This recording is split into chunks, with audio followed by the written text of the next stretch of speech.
Amigos y amigas, muy buenas tardes y bienvenidos nuevamente a Tribuna Peruana. El día de hoy les traemos un nuevo video sobre la Constitución peruana de 1979.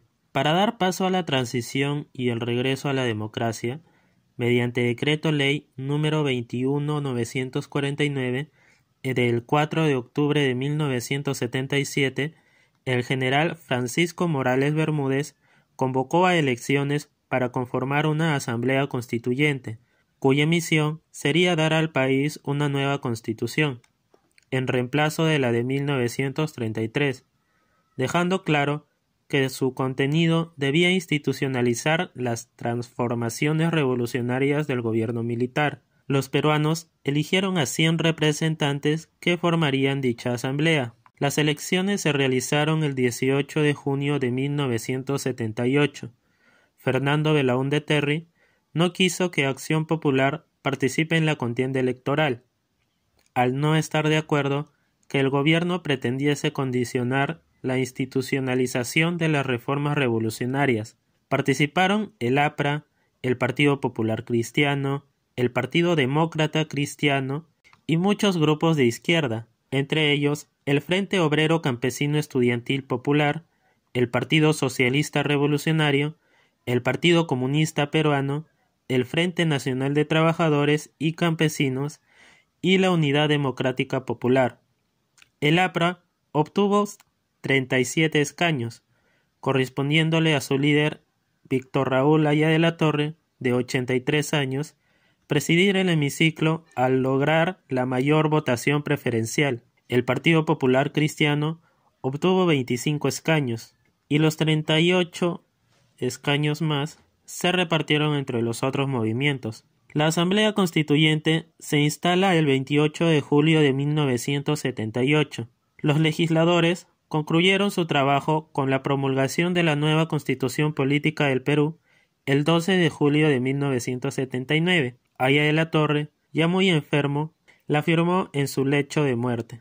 Antes de continuar, quiero mencionarles que este video llega gracias al apoyo académico del Centro de Estudios Interdisciplinarios y de Participación Ciudadana Sapiencia, organización juvenil sin fines de lucro que orienta sus objetivos a la promoción y defensa del conocimiento, la cultura y la participación ciudadana, así como a la mejora de la formación académica en todos los ámbitos. Cuentan con estudiantes selectos de todas las carreras profesionales y técnicas de todo el Perú. Para mayor información, visítalos en su página oficial de Facebook CEIPC Sapiencia y dale like. Además, suscríbete a su canal de YouTube. Ambos enlaces los estaré dejando en la caja de la descripción. Ahora sí, continuemos. La Asamblea Constituyente se instala el 28 de julio de 1978. Fue una constitución que, como muchas, ha tenido defensores y detractores. Entre los primeros se encuentran Alberto Ruiz Eldredge y en su momento Enrique Bernales, quien a su juicio sostenía que el preámbulo de la Constitución de 1979 era el documento más valioso del constitucionalismo peruano. A su vez, dijo que el texto de 1979 no solo fue bello por sus fórmulas, sino también adecuado por la complejidad de los temas y coherencia sistemática. Fue también una constitución inclusiva, cuyo fin era ser el fundamento de una sociedad más justa, sin discriminados ni excluidos.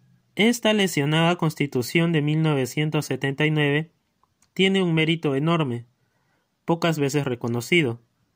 No es una constitución más de esas tantas que enrolan nuestra vida republicana, por factores tan diversos como su origen consensual, su amplitud y previsión, su proyecto programático, su aplicación normativa y su desarrollo institucional. La Constitución de 1979 logró ocupar un lugar de excepción en nuestra accidentada vida política. Sin embargo, hay que decir que no es perfecta. Ha sido tachada por demasiado extensa y por contener disposiciones reglamentaristas. También ha sido tachada por abundar en mandatos de carácter eminentemente lírico, que se sustraen por ello, del mundo esencialmente coactivo del derecho, y que corresponden al ámbito ilegislable de la ética. Pero, en lo que atañe a la amplitud de la Declaración de Derechos, es generosa, así como en cuanto a la organización de los poderes del Estado y las relaciones entre estos, ha demostrado ser flexible y operante. Uno de sus detractores es José Luis Sardón, quien sostiene que con ocasión de las inadecuadas reglas del juego político que proveía, facilitó que el país terminara descendiendo por los círculos del infierno.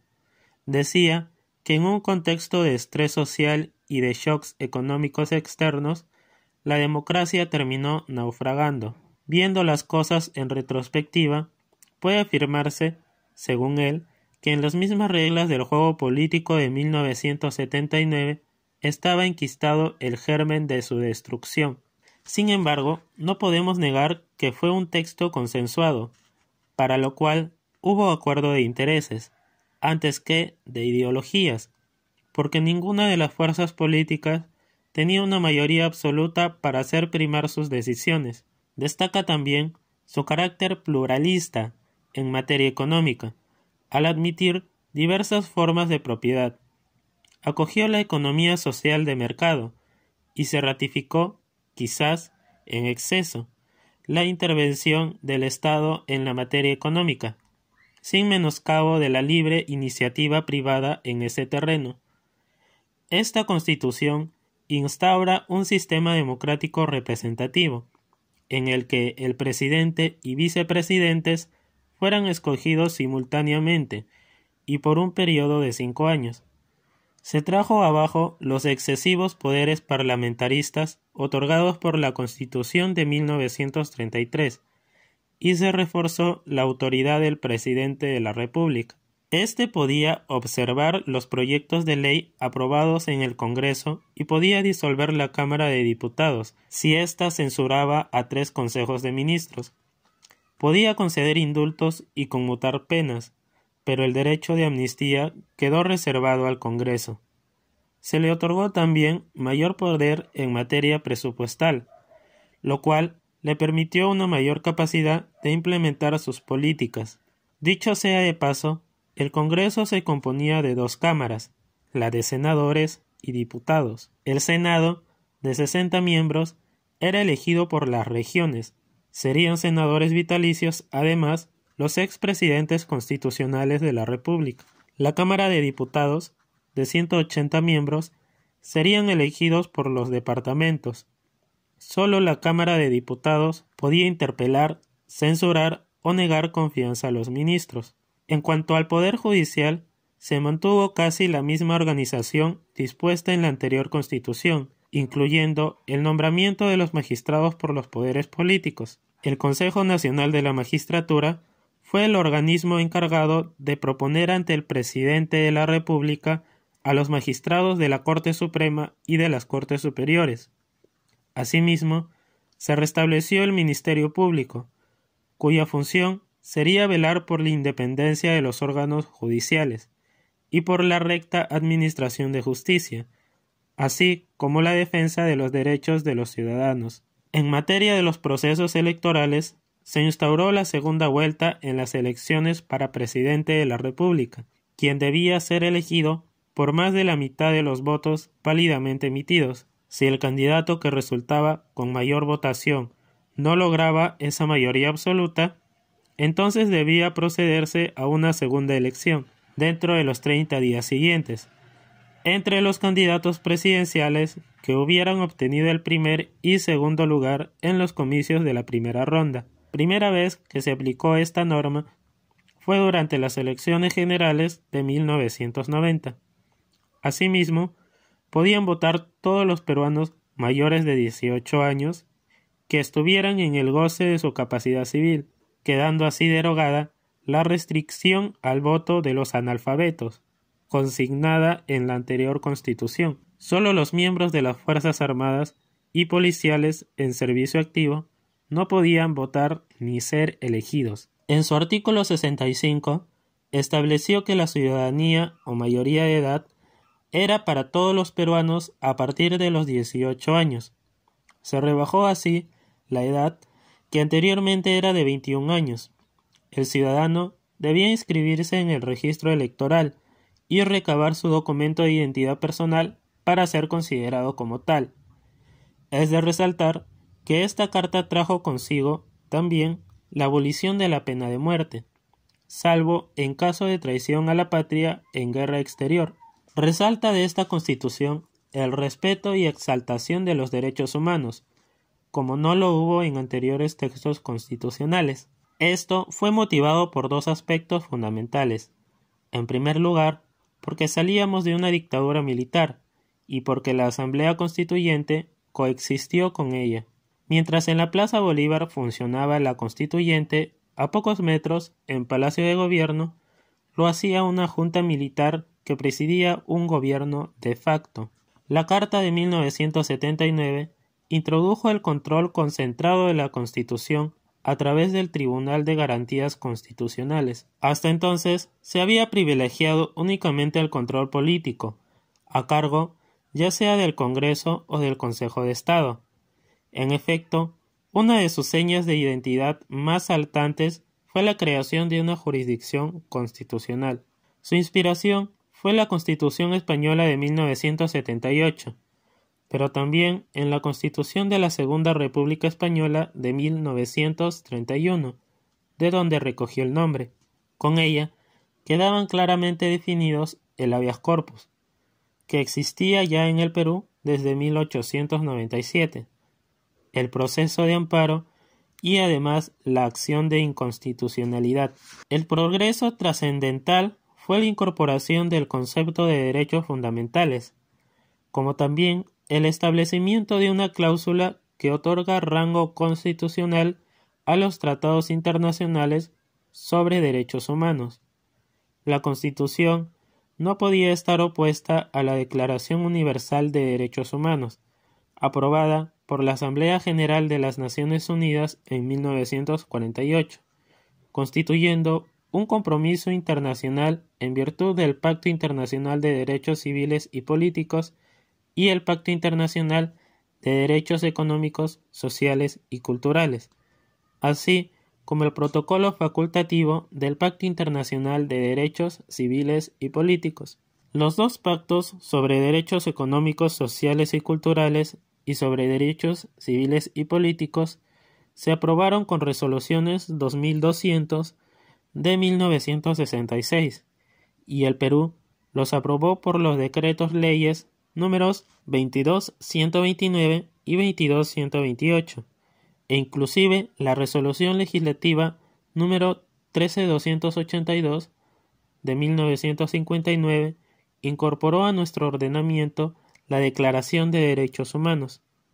Existiendo esta vinculación internacional, resultaba obvio que la Carta Magna la respetara, porque además en el preámbulo se adopta una posición justnaturalista, al afirmarse que todos los hombres tienen derechos de validez universal, anteriores y superiores al Estado, lo cual comporta que aun sin los formulismos y pactos vinculatorios internacionales, es para la Constitución fundamental el respeto a los derechos humanos. Esta Constitución reafirma la protección de los derechos sociales como ninguna otra, no sin una dosis de demagogia por su evidente impracticabilidad, en especial en un contexto de crisis como el de la época. Como lo dice José Luis Sardón, la Carta de 1979 contuvo la más extensa de las enumeraciones de los derechos del hombre que jamás hayamos tenido en el Perú. Ella llevó al extremo el llamado constitucionalismo social al establecer los derechos a la vivienda decorosa, a la seguridad social, al de seguro de desempleo y un muy largo etcétera. El carácter social de la Constitución pretendió asignar al presidente de la República el carácter social que la Constitución pretendió asignar a la República Peruana resultó novedosa en nuestra historia constitucional. No lo contenía como definición la abrogada Constitución de 1933, ni ciertamente ninguna de las anteriores. Otra de las grandes innovaciones de la Constitución de 1979 fue el reconocimiento de otras formas matrimoniales, entendiéndose por ellas al matrimonio a prueba, servina cui, y al propio matrimonio religioso, que no serían regulados en el Código Civil de 1984. Un enorme progreso sería el reconocimiento económico de la unión de hecho. Lo mismo puede decirse de la igualdad entre los hijos matrimoniales y extramatrimoniales. Se recogió el principio de la desobediencia civil, o también llamado insurgencia, en el extremo que decía: nadie debe obediencia a un gobierno usurpador, ni a quienes asuman funciones o empleos públicos en violación de los procedimientos de la Constitución y de las leyes. Además, son nulos los actos de toda autoridad usurpadora. En definitiva, el pueblo tiene el derecho de insurgir en defensa del orden constitucional. Tal derecho de insurgencia ha sido motivo de las más caprichosas y extravagantes interpretaciones hasta la actualidad. Sin embargo, en 1992, el Congreso Constituyente Democrático, elegido luego del autogolpe de 1992, derogó la Constitución de 1979, reemplazándola con la Constitución de 1993. En su artículo 307, la Constitución de 1979 dejaba establecido que no perdía su vigencia aun cuando fuese derogada por cualquier otro medio distinto del que ella misma dispone. Esto ha llevado a que muchos sostengan que la Constitución de 1993 tiene un origen ilegal, al haber sido impuesta sin seguir los mecanismos de reforma constitucional contemplados en la Constitución de 1979. Hay sectores políticos en el Perú que actualmente reclaman la restitución de la Constitución de 1979, pues consideran que es la legítima. Una de las ofertas iniciales de la campaña electoral del expresidente Ollanta del 2011 fue derogar la Constitución de 1993 y restituir la Constitución de 1979, para sobre la base de ella hacer las reformas consideradas necesarias. Incluso, en la ceremonia de traspaso del mando del 28 de julio de 2011, Humala juramentó por el espíritu de la Constitución de 1979, siendo imitado por sus dos vicepresidentes. Posteriormente, dejó en suspenso tal proyecto, presionado por la opinión pública, mayoritariamente reacia a realizar tal cambio. Cabe señalar que en el año 2003, el jurista Alberto Boreodría, más 5.000 ciudadanos, presentaron una acción de inconstitucionalidad ante el Tribunal Constitucional, con la finalidad de derogar la Constitución de 1993. Sin embargo, dicha acción fue declarada improcedente por el referido tribunal. Hasta aquí hemos llegado con el video del día de hoy. No olvides suscribirte y activar la campanita para que YouTube te notifique cuando subimos nuevos videos. Asimismo, te invitamos a darle like a este video y compartirlo con todas tus amistades para que también les sea de utilidad. Conmigo será hasta otra oportunidad.